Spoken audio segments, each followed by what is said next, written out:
Good evening and welcome to another MTV Community Forum. I'm your host Byron Campbell and welcome wherever you are on Facebook, YouTube and Channel 18. Welcome and we're happy for you to join us this evening. I'm your host Byron Campbell, our co-host Chris Diali. Good evening, Chris. Good evening, Byron. Good evening to our viewers. And again, as usual, we're happy to be here. I know the year is winding down and just know we all will be on December. Vacating and enjoying the spirit of giving. Of giving Yes. and receiving. And receiving. Chris, we have special guests later on. We have Michelle Brathwaite. She's the president of Advocacy Inc. and she'll be joined by her colleague Michelle Francis. They'll be joining us a bit later. So we look forward to a very interesting program. And the whole question of disability and those issues. But Chris, I want to go directly into Christmas Farmers Payout. The government had announced earlier in August that $14 million would be paid out to farmers. It's a bit slow in coming, but my information is that it's beginning to roll out. You know of farmers that are receiving, I know of farmers that are receiving. Not all farmers have received, so it's a process, and they are all anxious. We are all anxious, but it's good news. It is. I mean, it puts some money in the pockets of farmers to do their recovery work. Some of them, and of course some will spend to have certain things. And in the recovery work, you pay guys to help you change source to clear up work and so on, and do what is necessary to get back your fields productive. Of course, it's going to take some time if you have to replant and re-nurture and all of that. So it's still good that the monies are being paid. Those in the $9,000 category, I think, was over 5 acres. Yeah. And less, and so on. So some of those are being rolled out now, so that's a good thing that has happened. Positive, let it come, we need it. Chris, it's Christmas again, but transportation traffic. In St. George's, what do you call it, the Villa Road, that road going in from Woolwich Road. From it's a two-way road, but there's always congestion there. You have a recommendation? Yeah, I think they had 2 slides on that road.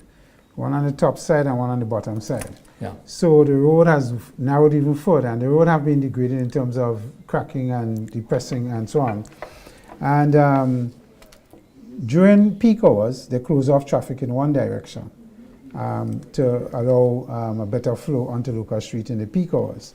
But with the issues with the slides and what has happened, I am recommending that the government permanently close from Lucas Street side, Woolwich Road, to the roundabout that heads to the Villa and back to the Avenue.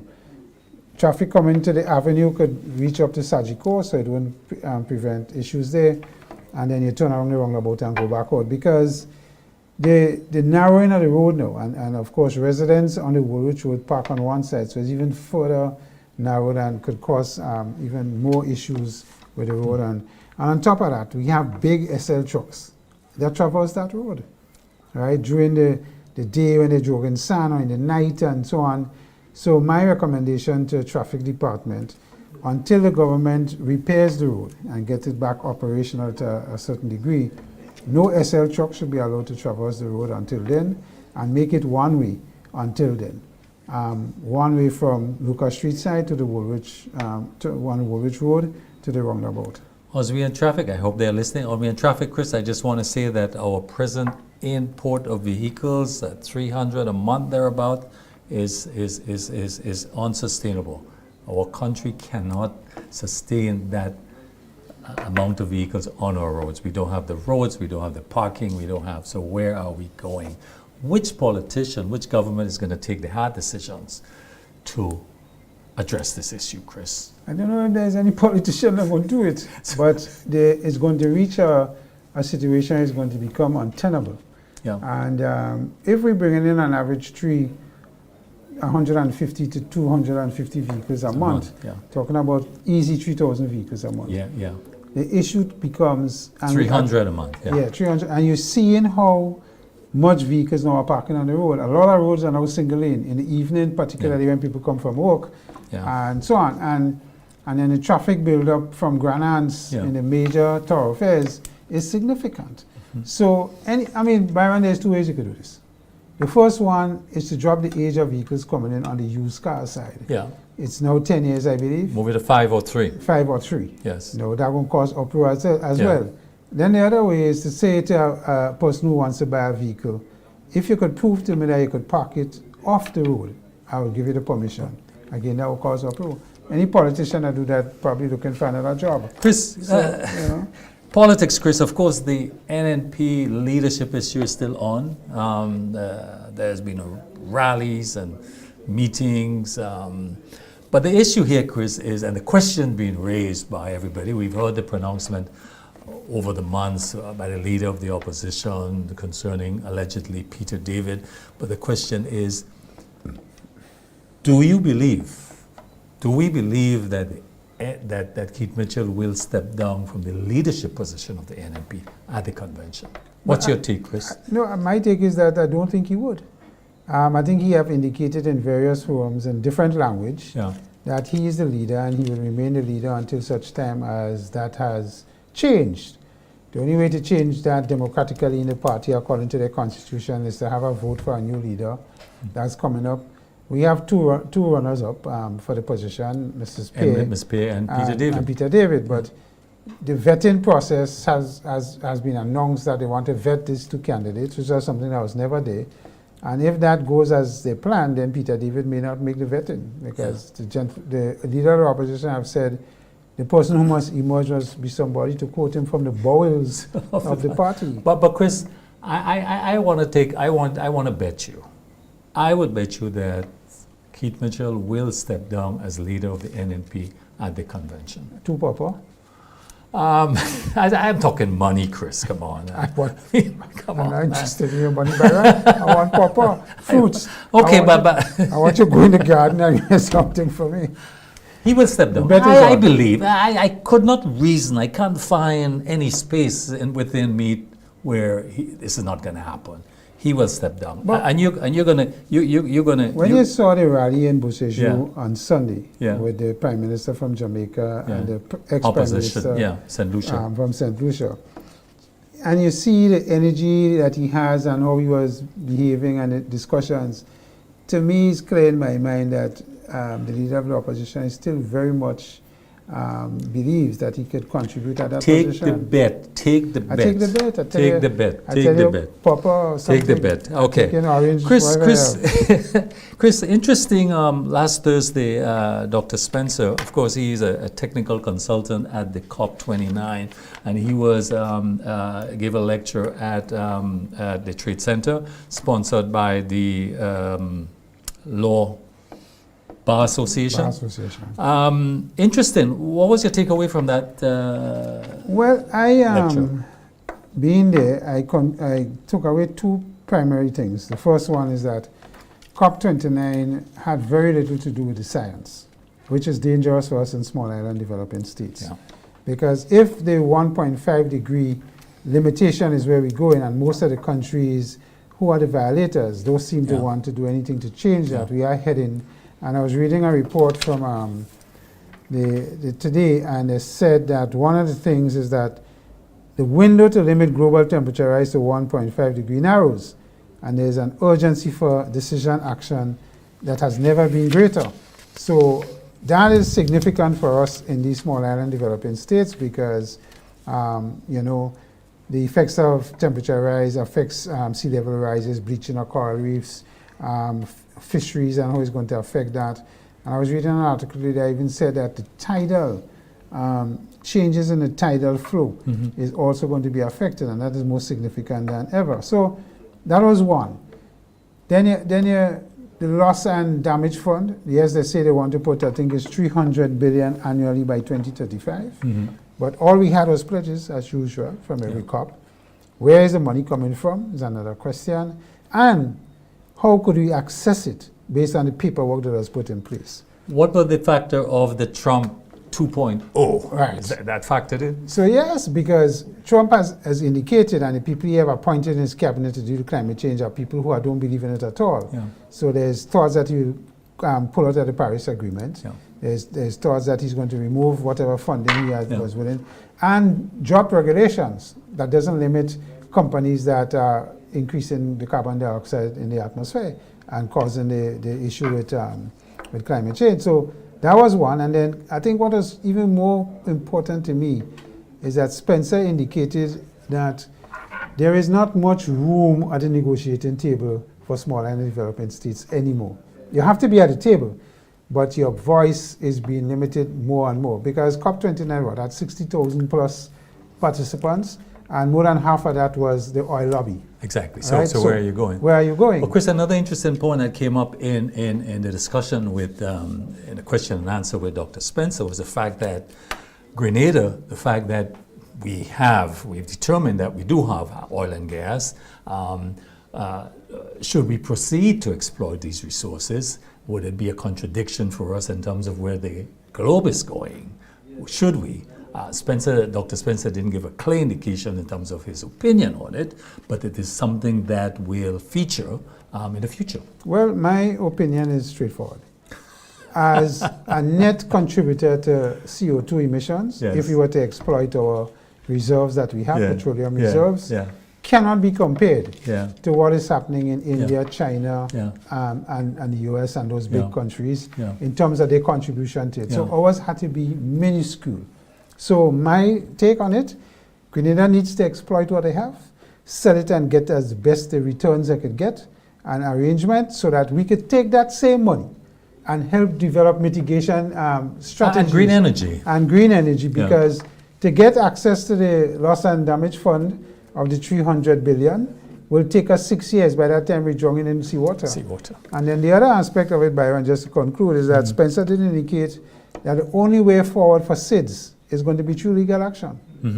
And more, In fact, there is a hearing now at the International Court of Justice, and I think Grenada presentation was today or tomorrow. I happen today or tomorrow. Chris, the bad weather we've had, the rains, to what extent it has impact on construction in particular? Is it having any effect? I know it's still having an effect on some farmers because some farmers still don't have access to their property, to their lands because of slides and damage to roads. But what about construction in particular? How's I that? think it will have slowed the construction to some degree, because when a lot of rain is falling, you can't work seriously on the outside of any project. You have to be Yeah. limited to the inside. And if you're not covered with a roof, Yeah. then there's very little you could do on the inside. So the constant falling of the rain, yes, November is normally a wet month, but construction guys would time their things so that most times most projects are covered so they could move on the inside. And that has been hampered significantly by the extreme rainfall we have had.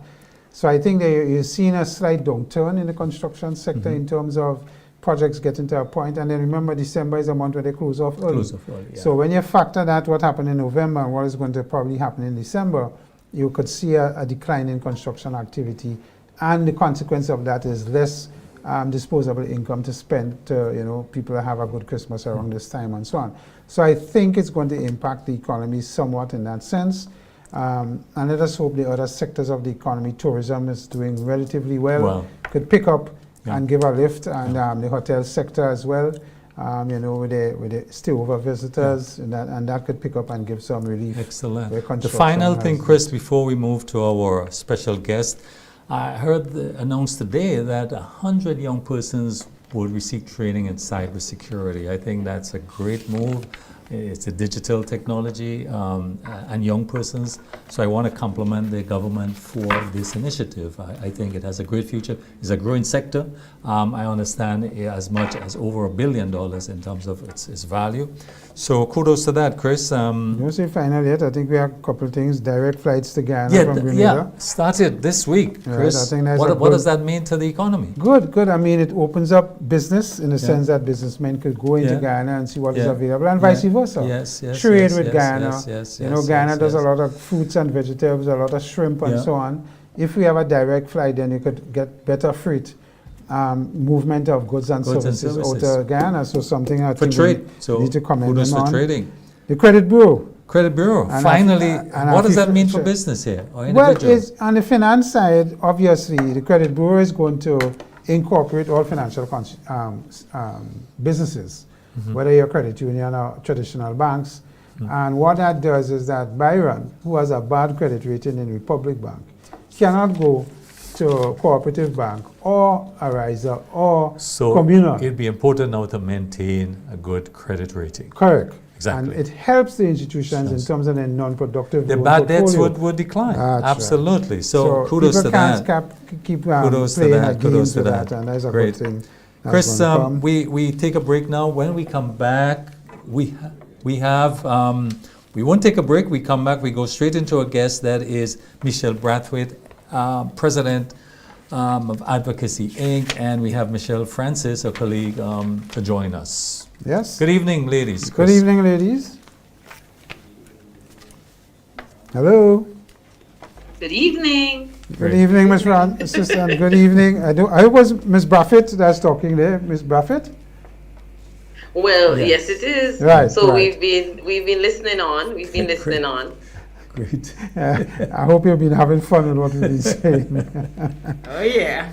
Well, Ms. Brathwaite, both ladies are from Grenada, so Ms. Brathwaite is spent a lot of years at the school or for the deaf, more than 15 years as a principal and teacher. She's also the founder and president of Advocacy Grenada Inc., a non-governmental organization.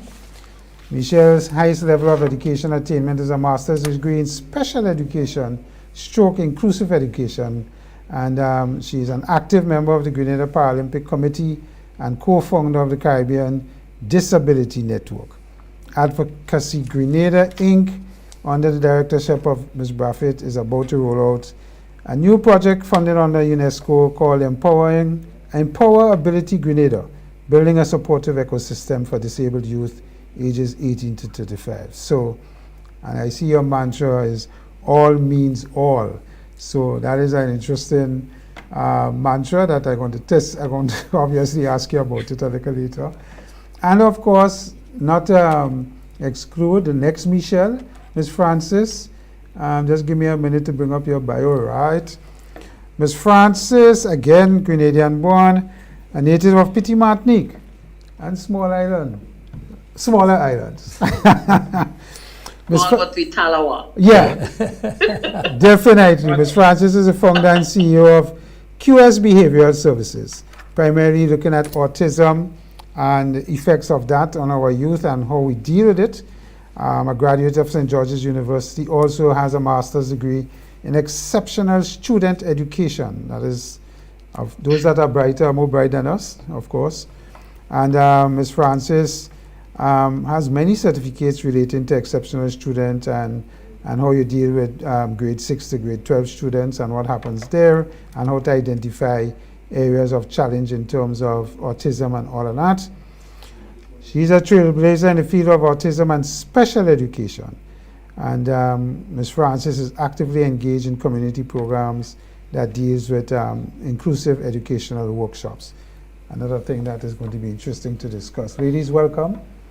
And it's a pleasure to have you with us on Community Forum. So probably I can start with Ms. Brathwaite, if you don't mind. Michelle, my question. Michelle is good for now. Michelle is good for now. No. Thank you. Which Michelle? Right. No, meaning, well, I guess for clarity, we may have to use the MB or the MF because it's the two Michelle. That is true. That is true. So I will say Michelle Francis. That would be better. Yeah. Right. So Michelle Francis, MF, in your field and your understanding of differently abled people in Grenada and access not only to physical structures, access generally, education-wise, and access to buildings and vehicle transport and so on. What is your take from your perspective on where Grenada is in regard to that and how we pay attention to our differently abled persons? Okay, well, that's a interesting question, loaded questions that I can take all night and all week if you allow me. But as an educator, I would want to approach the first stance as educationally. So just recently in October 17, I actually presented on the inclusive education, rethinking education for the 21st century. And the main focus for me was inclusive education. Now, what is inclusive education? People ask the question all the time. And it's really an education system where all students are able to learn alongside their non-disabled peers. And that word I've used here, all, I put that in capital letters and underline and bold.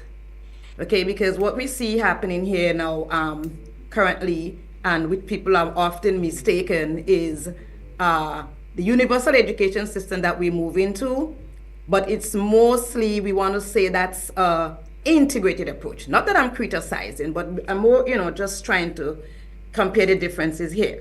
The integrated approach, integration and inclusion, and I did mention that in a recent talk, that it's not exactly the same thing. When we integrate, what we do, we put everybody goes to school. Yes, you're going, jump on the bus, head in the class, and we have universal and all of that. But when we include the students, they are actually engaging in the education, in the learning process. So we want to make that clear, that integration and inclusion can look differently. Sorry. Go ahead. Sorry, I was going to, I hear you about integration and inclusion, but if in Grenada's situation, let us assume a Form 1 class with 40 students in the secondary system, if our differently able persons get there, the issue of teachers being equipped to identify students who are not as their regular and their peers next to them in terms of their rate of learning, their ability to sit and be quiet for a period, because autistic students exhibit different behavior patterns than their regular peers. How are we going to integrate if our teachers are not trained to make that identification? And to some degree, how are we going to be able to continue having them in the same class because it may be said that they're keeping back the rest? Your thoughts? Right. And that's a good point, because I remember clearly when the announcement was made for the universal education in Grenada. Mine has been happening in Carriacou and Petit Martinique for a while. All the kids were going to school. And I happened to be on part of the discussion where one of the callers was saying the same thing, that children don't belong there and they're going to keep my children back. And it's disheartening to hear that. Because if the table is flipped, like you want to ask them, how would you feel if your child were being discriminated? Now, the question you ask is, how are we ready? Again, it is a challenge. I'm very mindful of that because I've taught in Grenada for 28 years. It all takes us back to training and education of the teachers. In July 2023, when I hosted the Autism Awareness workshop at the stadium, one of the takeaway was that teachers, and they're willing. I taught home, so I understand and I feel it for the teachers. They were not trained and prepared for that. And the reason why I actually had the workshop was because I came across a situation where a child with autism was asked to stay home because she crying too much and she making too much noise. And then I realized the lack of education, the lack of training for our teachers. Teachers are willing. They're good at heart, but it takes us back to training, so teachers would be able to understand how to differentiate lessons for these students. The key word here is differentiating. In my 28 years back in 1988, might sound old, we did what is called it was a one cap fit all, one size fit all approach, the chalk and talk, teacher take charge, kind of things like that. But if we're going to move towards a sustainable economy in future, we have to include everybody. We have to tailor the education to the needs of the students. And by differentiated teaching, it would be differentiated learning as well. So when you know the learning style, like me, for example, I am what is called a tactile kinesthetic type of learner. I cannot sit down and listen to something going on. I'm losing by the 10 minutes, I'm out. So it's all about differentiating the lessons. But again, if the teacher doesn't know how to differentiate a lesson, then we're going to have an issue with that. But as again, inclusion, integration, what we have now is not the same as inclusion. The students need to be engaged in the actual lesson. How do they do that? By providing accommodation for those students, and I'm sure Michelle would go on to that as well. Providing accommodation for those students. That accommodation should only is able to help the students to show what they know. What they know. So- Michelle, you want to? Right. So And- Michelle, and- I was about to and bring in actually- Michelle Buffett, yes. Yes, I know she's going to come in right here. So actually, as well, just adding on to what Michelle is saying, you see, integration, as we go back again, and inclusion. Integration is like placement. You put a child in there, but they're not accommodated for, right? Inclusion is where they're accommodated. Whether it is they need a speech therapist, whether it is that they need to go to the counselor, whether it is they need to have, and we need to realize inclusion is not just about special needs children. It might be that child that would need a breakfast the morning, that as well. It may just mean the child that needs to be seated in the second row, not the front row. It may just mean that child that needs to sit in the left-hand side of the second row or whatever it is. That is what it may mean for inclusion, right? But, No. But Ms. Buffett, how do we manage the issue of, our children, young teenagers or even less, could be very, what's the right word? Not vindictive, but very, very differential in jeering and doing with their peers Right. and their colleagues, and because they themselves don't understand what they're seeing in the different type of student and bully to some Right. to the extreme. How do we get the message across in order for us to Right. include and accommodate that they are just like yourselves, however, Right. they may have a special need because of something that they're not responsible for. Yeah, I'm getting you. So that is why there is a process when you are including children within the mainstream school. Now, first of all, within our teacher education department, and I'm speaking there now where our teachers will go to the T.A. Marisho Community College and they attend the teacher education department where they will receive an associate degree. It is important, it is imperative that our education system would look at the curriculum that is being offered presently to our teachers. If our curriculum is not one, the curriculum that is there being offered to our teachers is not inclusive, it is not one that focuses to as more or less a priority to have inclusive education, special education included in that curriculum, we'll be spinning top in mud and universal secondary education will not work. So we need to look at that curriculum that is coming straight from the University of the West Indies, which will then make our teachers more comfortable when they have students who may have some particular need in the classroom to accommodate for them, Would it help right? So that for, is one.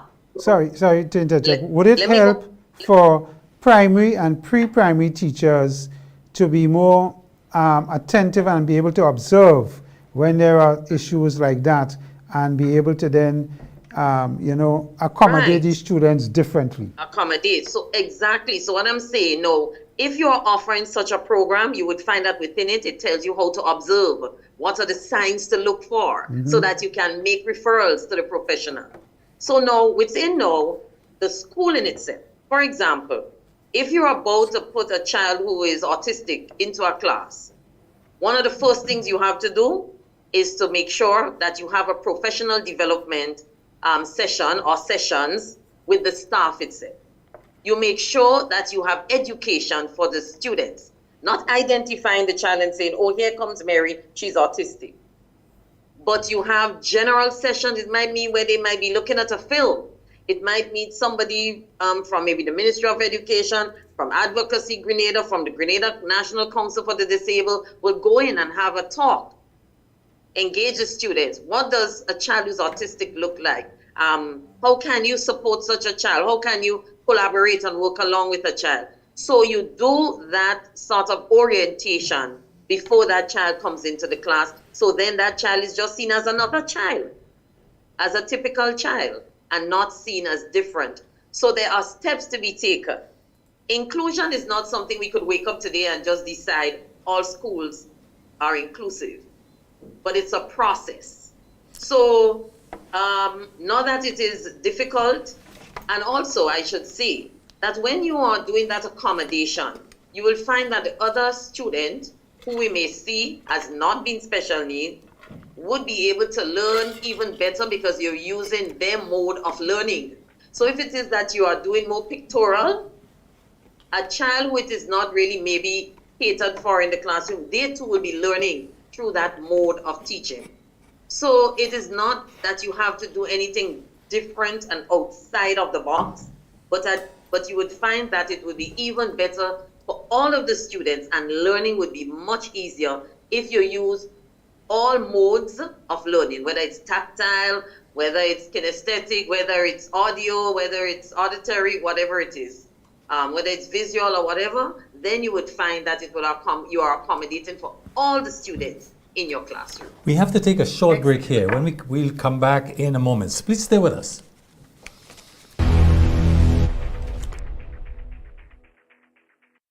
Let's play bingo!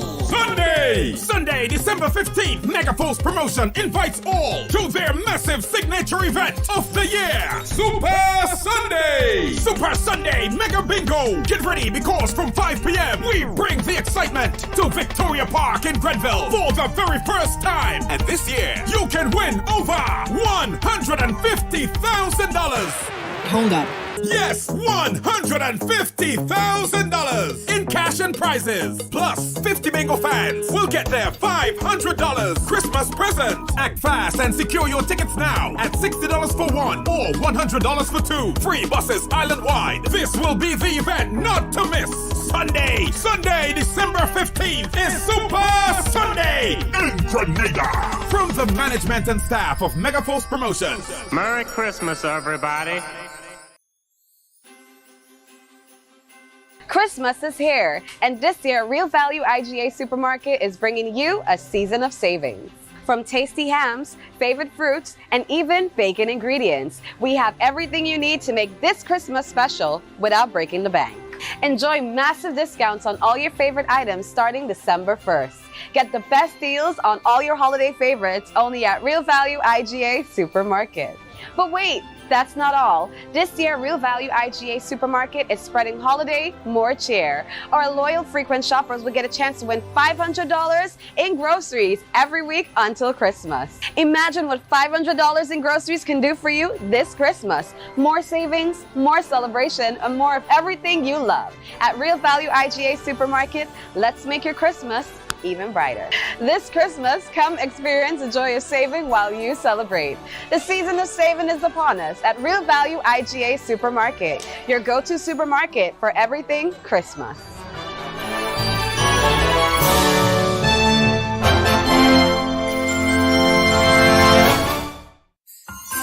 In the shimmering waters between Carriacou and Petite Martinique, there are stories untold.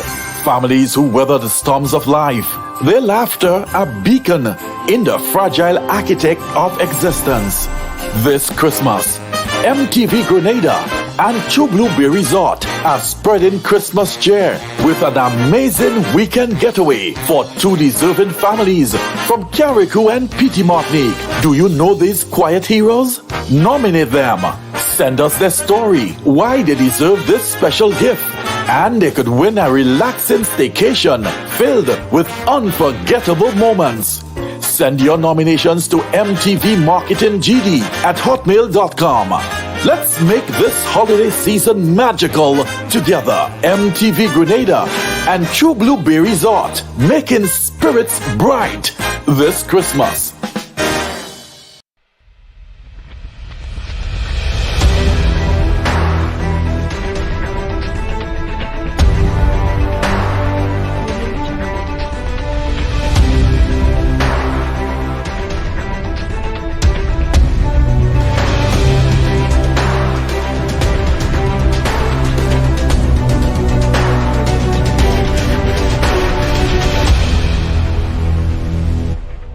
Welcome back to Community Forum. Our guest this evening is Michelle Brathwaite. She's the president of Advocacy Grenada Inc. and Michelle Francis. Michelle Brathwaite, now you've been in special education most of your life as a principal in other areas, but of course you are now the president of Advocacy Grenada Inc. Tell us about this organization, what it does, what is the purpose of Advocacy Grenada Inc., please. Right, great. So Advocacy Grenada Inc. is just basically a non-governmental organization working with and for people with disabilities. So basically, we are seeking the interest, advocating for housing, advocating for job placement, advocating for Disability Act, advocating for disability policy, advocating for inclusive education, advocating for persons with disabilities to have that quality of life in Grenada, Carriacou, and Petite Martinique. A life where they can reach their fullest potential, a life where they can have housing, they can have independent living, just as anyone else. So some of our activities would be more or less as we have rolling out a project that's sponsored by UNESCO, empowering persons with disabilities through skills training. And also we have a component for parents, as well as persons with disabilities who may have psychosocial issues as well. And we also have training in education as well for teachers within that project.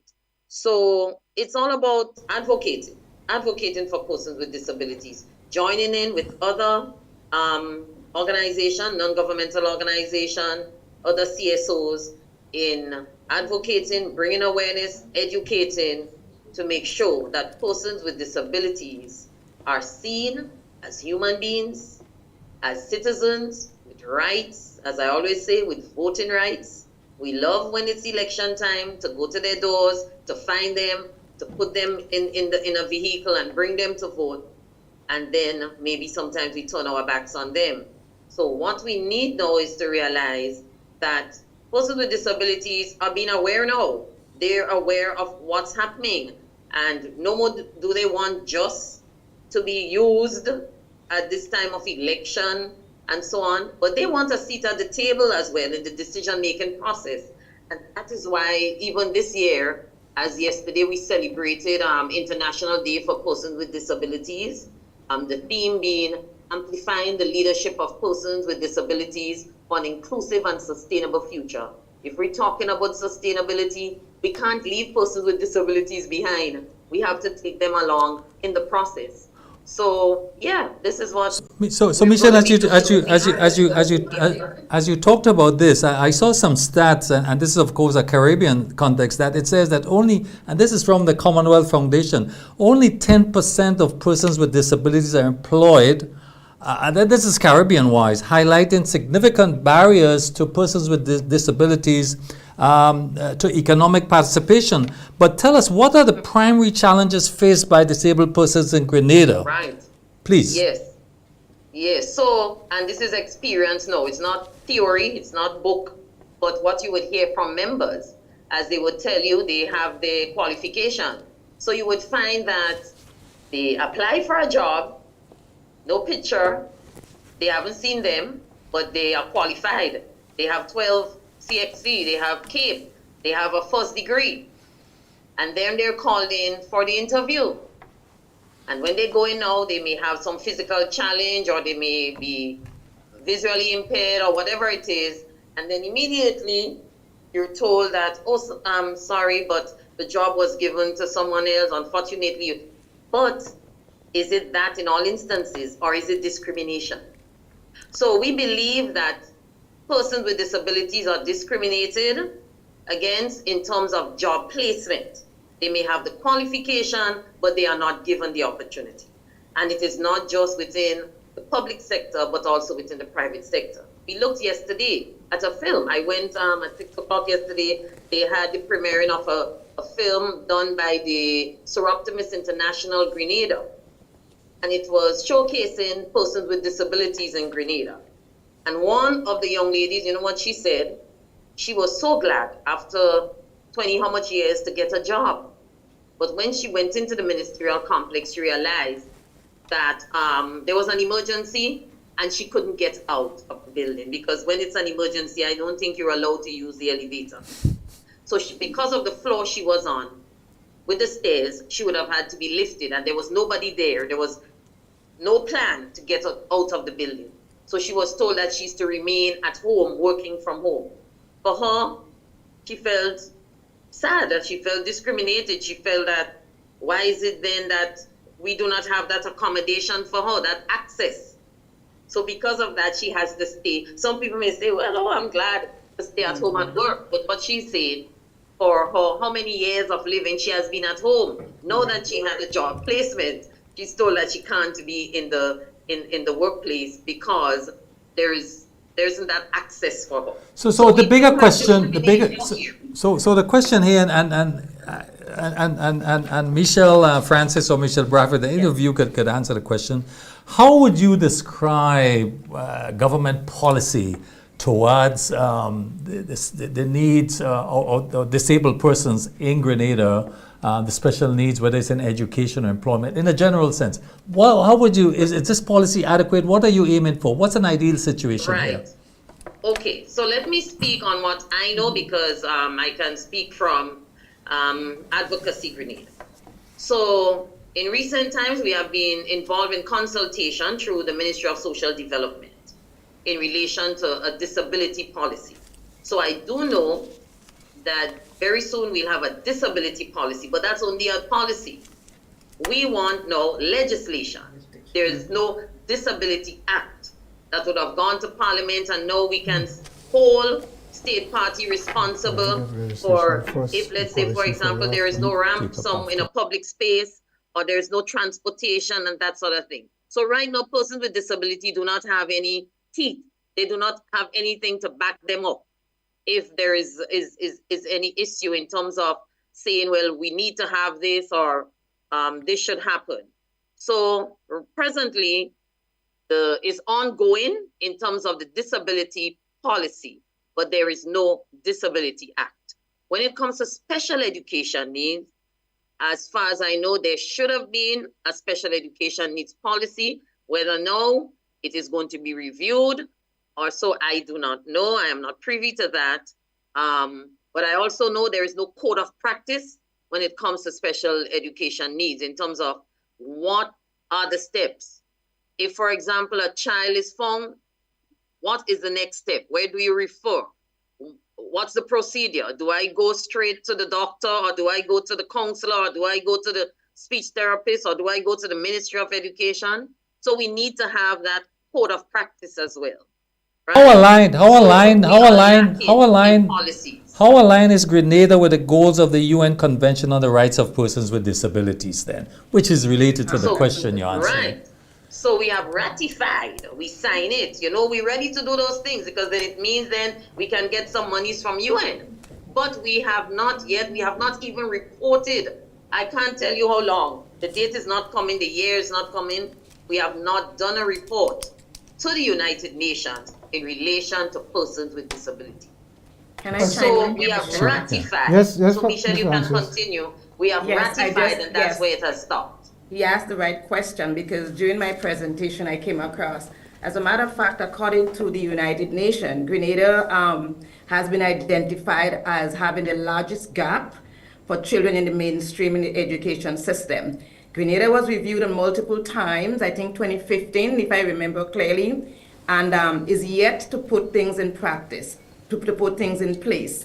And that is according to UNICEF, according to the United Nations. So I didn't say it. These are data that are coming from them.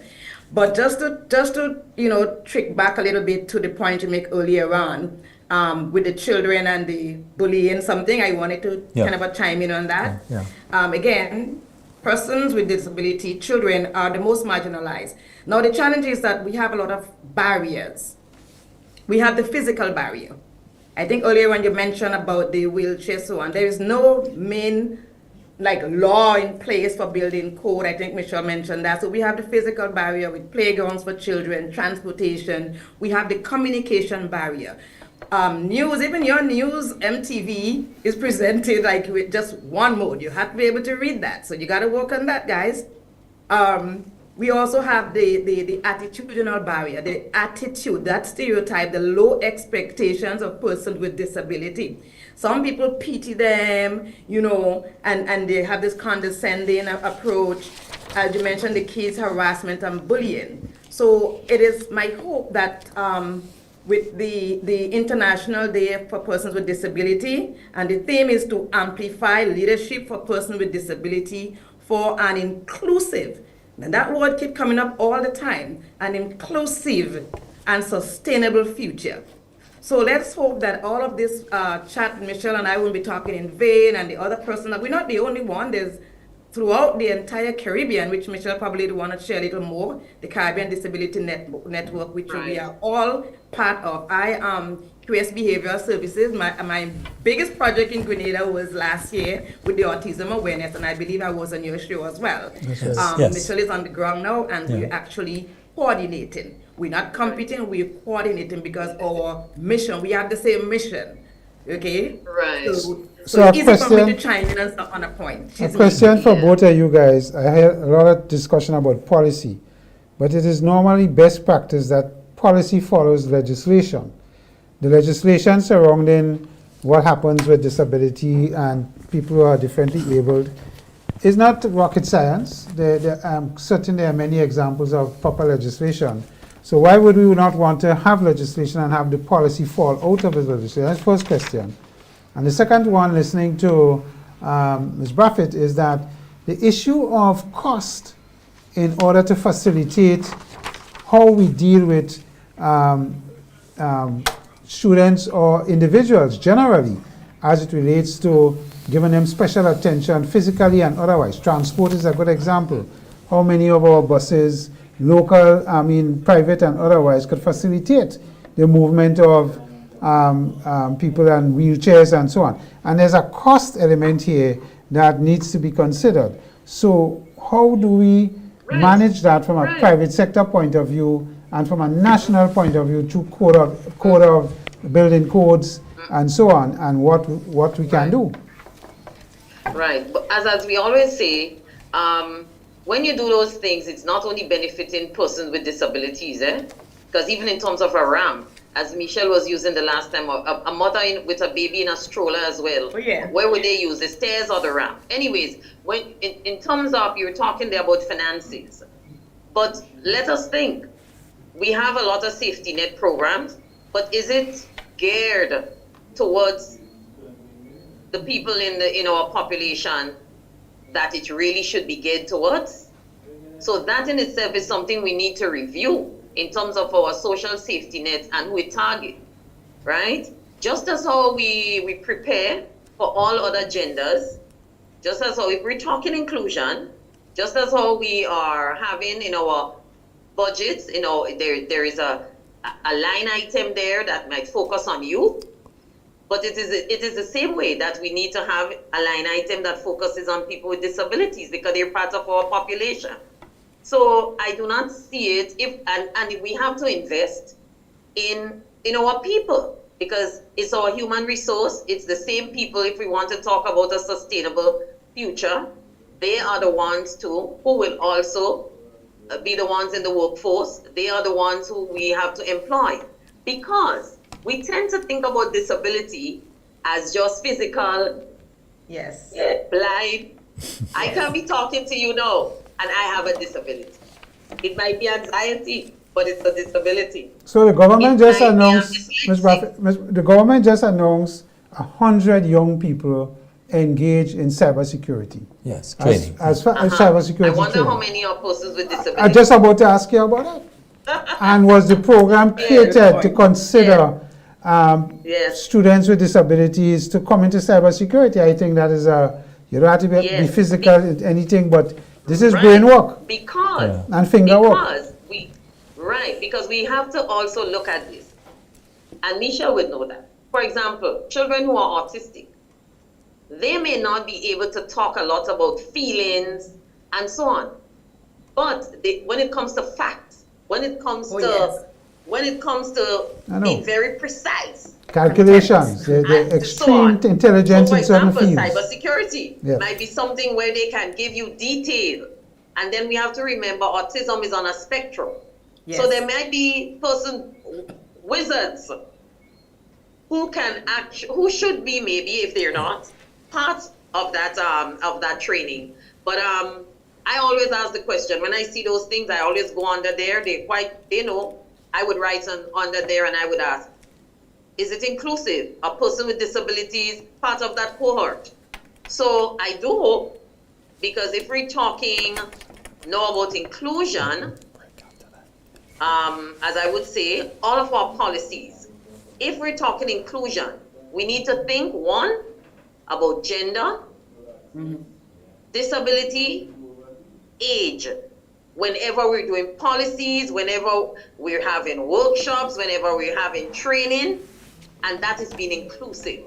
So if government, if state parties, if NGOs, whoever would consider gender, age, disability across the board, then we're talking inclusion. So I do hope that within that cohort that we do have persons with disabilities receiving that treaty. We have to take another short break, but again, we'll be back momentarily. Stay with us.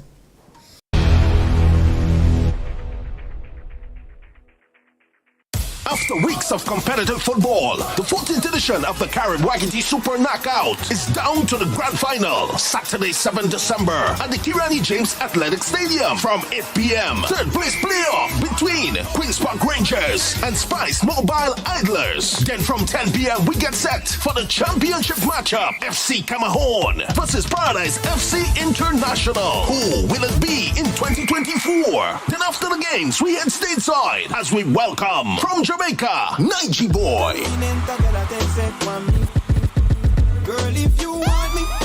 Nige Boy live. Alongside our very own Lava Man, Boise, Super Flint, K-Don, and Solid, the band. Admission $50 main stand, $40 bleachers and secondary stand. The grand final is on this Saturday, December 7th. Don't miss it.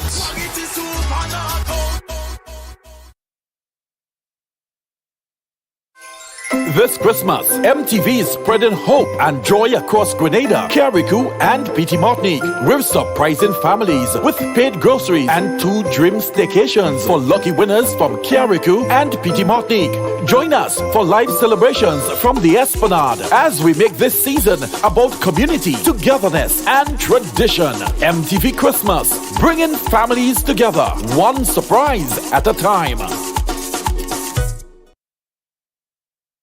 Step into elegance this New Year's Eve with Classic, a night to ring in the new and celebrate the timeless. Join us at the Radisson Crown Ballroom as we welcome the world-renowned Kevin Crown and DJ Young Chow for an evening of unmatched style and energy. Early bird tickets are just $100 until November 31st. Get yours at GoToFed.com. Cass Unisex Boutique, Chucky's Bar, Gittins Pharmacy, and Heather's Boutique. Classic. The party that defines New Year's Eve. Follow Sunshine Promotions for all the details.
Welcome back to MTV Community Forum, and we're here with our guest, Michelle Brathwaite, President Grenada Advocacy Grenada Inc. and Michelle Francis.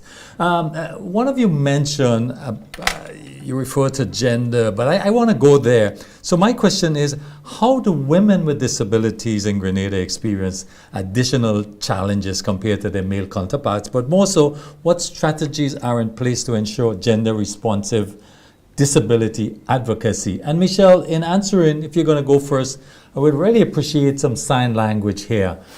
We may have persons looking on that are deaf, disabled. So could you please...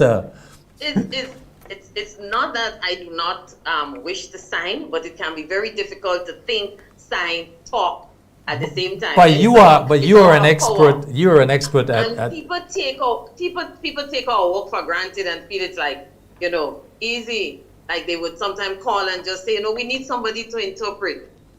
But when you're doing that, you have to drink. It drains you, eh? It does. Yeah. I would try. Thanks. Good. Great. And then I think to my color code doesn't go very well with seeing my hand movement. Okay. Because all of that too has to be properly coordinated. Okay. I should be in something. Great. But we appreciate that. But the question, and Michelle, you can answer to, Yes. why isn't this language taught more widely in schools and institutions? I would love to. That's a good question as well. Yeah. And we have been asking for that as well. So we hope that it will be something that is considered, because all of that too is being inclusive, having it on the news as well, which the deaf community, they have been asking for that as well. But let's go back to the question, which I think I got distracted. So, Michelle, did you get it? Yes, I got the question before. I did. I got Great. the question, and Yes. he asked about gender. Yes. But before I get to gender, I want to touch on the point of the invisible disability. Yeah. Okay. A lot of the time, we hear disability, and the only thing that comes to mind is a wheelchair, the cane, and the hearing aid that you can see. But there is that disability that we consider the invisible disability. And research have shown that female or girls tend to do very well at masking that type of disability. Now, what is invisible disability? That is the type of disability that is not readily seen by the person. However, it can impact or it creates a challenge or a limitation to the person. Now, it's a big word, invisible disability. It can be anxiety, depression, mental health. You have schizophrenia. You have autism can also fall under the invisible, because you can't just watch someone and say that that person have autism. Asperger's, which is the higher functioning type of autism, can also be classified as the invisible one. We have vision impaired, sensory, hearing impaired. We have people that have sensory processing, diabetes, all of these things. So some of these things fall under disability, but we cannot see it. And so that would lead to the question you asked about gender. It is research I came across that says female are very good at masking that. And sometime again, that would just take me to the other thought process, masking too, because sometimes people are ashamed because of the stigma. And that can take me on to the stigma that is attached to mental health, for example. People are ashamed, and because of one more thing, lack of confidentiality. So people just stay within their scope, their own little bubble, and it looks like if they're doing well. And they're not doing well. And when we hear the news or XYZ, something happened, everybody say things like, oh my God, but she was doing so well, and she looked so good, and he was doing so well. But persons are suffering from the invisible disability that we're not aware of. When you really take that into context, probably half the population or more probably has some type of disability. Those are we readily seen with the wheelchair, and so we can advocate for. We also have to, and Michelle would agree, to advocate for those with the mental health and the invisible disability, not just children. Because at the last conversation we had a call for persons that are saying it's not just children. But we're talking about all people. We like to start with the kids because kids are going to grow up to be adults eventually, But the workplace, You know, that's another thing it's a whole other conversation for itself. And you did mention about the employer, Michelle, you did touch on that with that person going to the workplace Right. and then not, you know. So Right. back to the question, how gender, it's all about masking. And they mask it because, as I said, it might be an invisible disability. They mask it because they're ashamed because of society's stigma. And another thing, even if they want to go, there's a issue, a whole problem about lack of confidentiality in Grenada. I mean, people are just talking about people just openly. People are not going to come to say, oh, I have a disability, you know. Even so, they have a disability, they deserve and want to be treated with respect. If I'm going to come to you, I'm going to go to a doctor, I'm going to go to a psychiatrist, and the next week I can hear it at bars in the workplace. People are not going to go. Is social media a pro or con in this matter? Right, definitely as well. But I want to go back to gender because we didn't finish on that, Fine. Mr. Campbell. Yes. Because we have to realize that persons with disabilities, yes, it is a vulnerable group. And what we do see happening, I do not have the statistics with me tonight, but based on a presentation that was recently done, we know right now, I think we have how many days of gender-based violence being observed in Grenada. So, yes, in my experience of work, persons with disabilities are targeted by their families, by their partners, by children, by community members, and it is not just, when we talk gender, sometimes we think only about the female, but also the male. We have had instances where children have been sexually molested, maybe children who may even be deaf and not being able to express or say exactly. I have dealt with children with Down syndrome. I've dealt with many cases where children have been sexually molested in Grenada.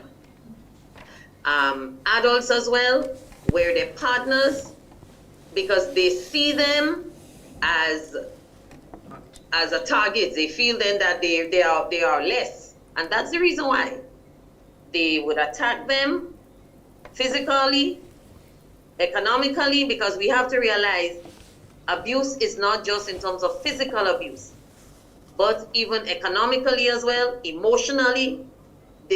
We do have cases here. I get a bit passionate because it is within my experience of having to deal with situations like that over the years. So this again is another trust, it's another advocacy when it comes advocating for gender-based violence here in Grenada against persons with disabilities. So the natural follow-up question would be, how can citizens and organizations contribute to creating a more inclusive society? Let's explore this. Well, first of all, education. And this is where we talked about the media. Let the media be a space of positivity where, just as we're doing tonight, that is not a one-off, but maybe to have programs where every day we are educating through signage in the schools, because it has to start from our children, where they must respect and see children with disabilities as just children, just as themselves, in the same learning space, wanting to achieve just as they would want to. And you would find that as they grow older, they would be able to accept them and just see them as human beings. And in fact, research has shown that it's not children that have issues with children with disabilities, but it's the adults. Research shows that it's the adults are the one that creates the issue when it comes to saying, we don't want this child in this school. This child should go in this special school. This child is not for a mainstream school.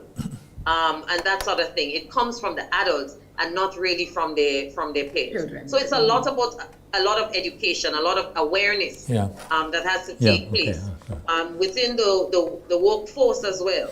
In private sector, what the private sector needs to do is to engage civil societies that are speaking for persons with disabilities, like the Grenada National Council for the Disabled, Advocacy Grenada, QS as well, and all of the organizations that are there, the OPDs and CSOs that are there, because government cannot do it alone. And we United clearly, Nations- and let me just say that we run out of time. I want to give both of you 30 seconds to Okay. give some final closing comments here before we leave. Thank you. Right. And we can start with Michelle I know. Francis.